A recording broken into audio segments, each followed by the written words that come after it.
So what's going on, guys? DIY Dan here again, and this is another mechanical video. In this video, my daughter had purchased a 2018 RAV4, and she just did not like the horn that was on this thing.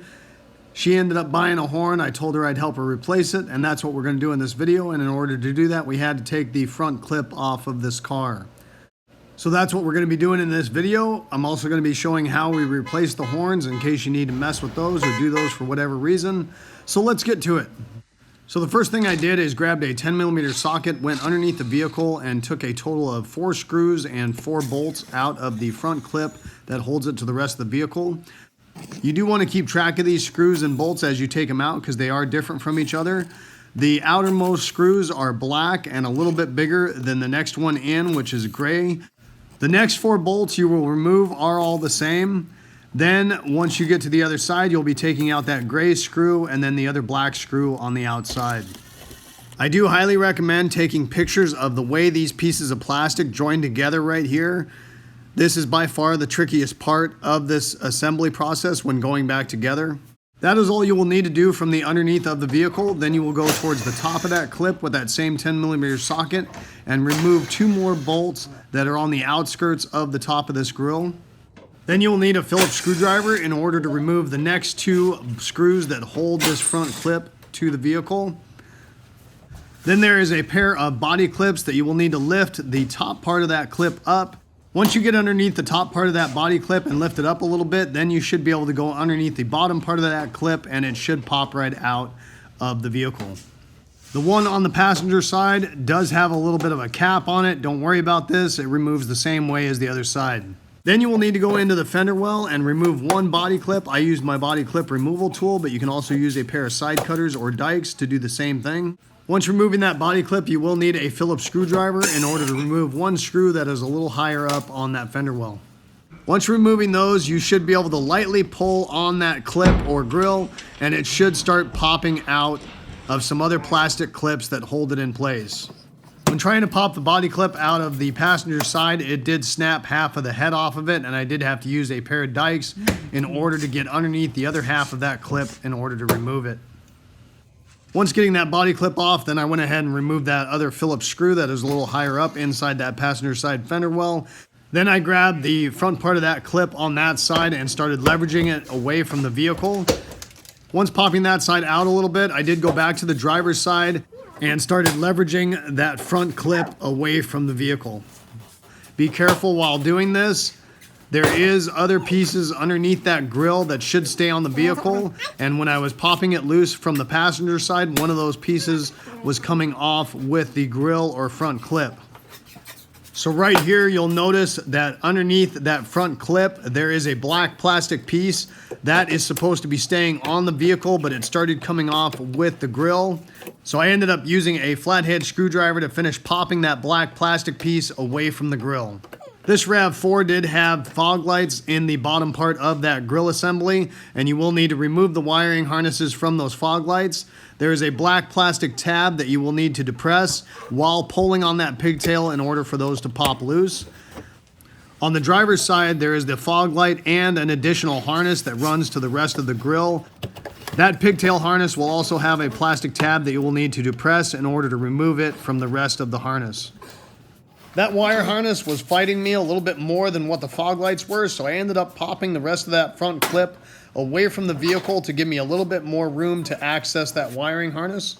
So if I had this to do again, I would just remove the fog light harness from the passenger side, then pop that grill loose and set it on the ground to give me more room in order to access that other wiring harness and the fog light harness on the driver's side. Here's a little better look at those pigtail harnesses so you can understand how they unclip. So right here you can see I'm depressing that tab and it's lifting a tab on the inside which locks it to the other side of the harness, and the same goes for the fog light harness. So the whole point of us taking off this front clip or grill is because my daughter wanted a little bit more impressive sounding horn, and the horns are located under that grill at the front of the vehicle. Once removing that front clip, I did have her honk the horn again so I could make sure both of the horns that were on the vehicle were actually working, and they were.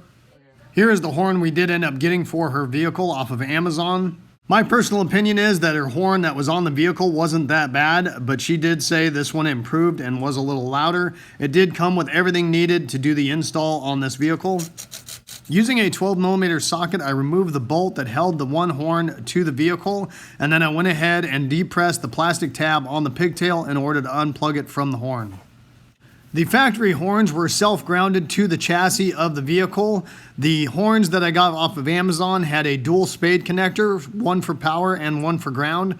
And unless it is labeled on the horn, negative, positive, or in the instructions, it does not matter which one is ground and which one is the 12-volt supply. So what I ended up doing is just using one of their wire pigtails that came with the kit, self-grounded it to the bolt that held the horn in position, and then went ahead and just butt connected the factory wiring harness to one of their wiring pigtails in order to add the power to that horn. On the horn that was more towards the center of the vehicle, I did remove the bracketry off the factory OEM horn because it just fit better than the ones that came with the kit on Amazon. However, on the horn that is more towards the top and to the driver's side, I did use the brackets that came with the aftermarket horn off of Amazon because the horns were a little bigger and it spaced it down a little further to miss some of the other bracketry on the vehicle. Once anchoring the horns in place, you can tweak the metal bracket that holds them a little bit if necessary to put them away from any plastic or steel that is part of the vehicle, because if it's touching the horn, it might muffle out how loud that horn is.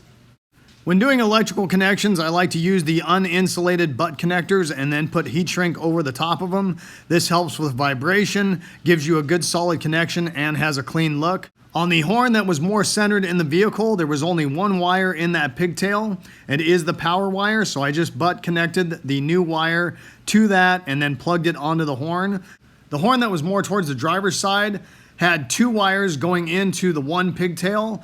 Therefore, when I stripped those back, I twisted those two wires together and then put them to the one wire that came with the aftermarket horn kit, butt connected those all together and plugged it in. My guess is they were using the power supply going to the first horn to supply the second, and that's why it was wired that way. Now, because that one black piece that was behind the grill was coming off on that passenger side, I did end up putting a bolt, then a spacer, and a washer and a nut on the one clip because it was missing and not holding anymore. I wasn't too happy with the way I did have to put this back together. I would have liked to get the factory clip and put it in that way. However, my daughter needed this to go to work the next day, so it wasn't really an option. Now, the reason I had to use that spacer is because once putting that black piece in place, it did stick out past the part that it attached to on the vehicle. So if I would have just put a washer, it would have pulled down against itself. By putting the spacer in place, it allowed me to put the washer over the spacer, and then as I pulled that in, it went around that black piece and tightened down against the part of the vehicle it attached to. Once making sure that was attached firmly, it was time to put the front clip back in place on the vehicle. Once getting it close to the vehicle, I did have my daughter help hold it so I could attach the fog light and the other harness on the driver's side of the vehicle, and then the fog light on the passenger side. When attaching these pigtails, make sure you hear the little detent of that plastic clip snapping over the little tab on the fog lights or harness, telling you do have it in properly.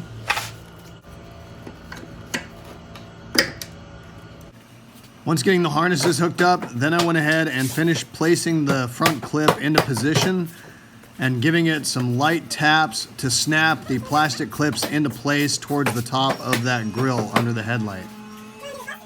Once popping both sides of that grill into place, then I went ahead and put the snap body clips back into position on the top of the grill. Just make sure the holes line up. Slide the body clip into position and then push the top part of that body clip down to lock it in place. Then put the two screws and the two bolts back into position, and making sure that the one screw with the extra cap on top of it was on the passenger side, and tighten those down. So I was using my little impact driver in order to tighten all these screws and bolts down. I do highly recommend using a regular drill that you can set the torque setting, because a lot of times these screws are going into plastic. That way when those screws are going into plastic, you can set it to a low torque setting and not strip out that plastic while you were tightening them down. So here we're assembling that tricky part that I recommended taking pictures of your vehicle before disassembling it, because there is a couple layers to this. The inner fender has an upper and lower clip, and the tab that is on the grill needs to go in between those two tabs on the inner fender. So right here you'll notice that the upper part of this inner fender has the little clip that the screw goes into, and then there is a lower part of that inner fender that needs to go underneath the front clip, and it was just a little bit of a pain in the ass in order to spread that open enough to snap it into position before putting the screws in place. For whatever reason, the passenger side actually went together a lot smoother, probably because I had already struggled with the driver's side and had a better idea how to snap it into place correctly. Once getting that done, then I went ahead and put the black screws to the outside of that fender, then the gray screw, then the 4 bolts in the middle, then the black screw to the outside of that fender on the driver's side, and then the gray screw. Now before putting all those bolts in the bottom, you should take a look and make sure that your inner fender skirts are lining up correctly, and if not, situate that before putting those bolts in. Once doing that, then I went ahead and put the screw in the top of that fender clip, and then the push-in clip right underneath that. The push-in clips on the fender wells are just a one piece, so you just push them until they tighten down snug. And then I duplicated that on the passenger side, and that's about all there is to it, guys. Hopefully you guys enjoyed this video and it gave you some good information. If so, make sure you hit that like button and subscribe to my channel if you haven't already. I'd really appreciate it. The whole concept of my channel is to give you guys the most information in the least amount of time as possible so I don't waste your time. And I hope to see you next time. Have a good one. Later.